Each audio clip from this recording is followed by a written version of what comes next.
তিলোত্তমা কলকাতাকে দূষণমুক্ত করতে 1995 সালে ট্যাংরা তপসিয়া এলাকার 538টি চামড়ার কারখানা বা ট্যানারিকে সরিয়ে নেওয়ার নির্দেশ দেয় সুপ্রিম কোর্ট। সব মিলিয়ে এই কারখানাগুলো থেকে দৈনিক বর্জ্যের পরিমাণ ছিল 3 কোটি লিটার। সমাধান সূত্র হিসেবে তৈরি করা হয় বানতলা চর্মনগরী। আপাতত 202টি কারখানা বানতলায় সরিয়ে নিয়ে যাওয়া হয়েছে।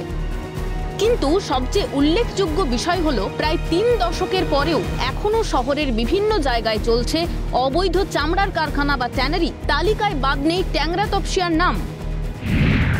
একসময় চর্মশিল্পের সঙ্গে যুক্ত ছিলেন ট্যাংরার চীনা নাগরিকরা। তাদের বাড়িতেই ছিল চামড়ার কারখানা।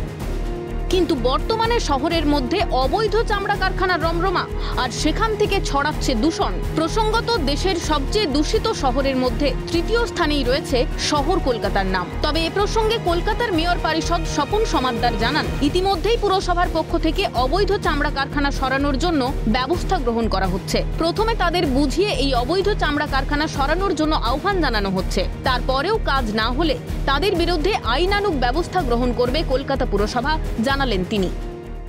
অনেক ভাবনা আছে। এই নির্বাচনের জন্য আমরা তো স্থগিত থেকেছিলাম।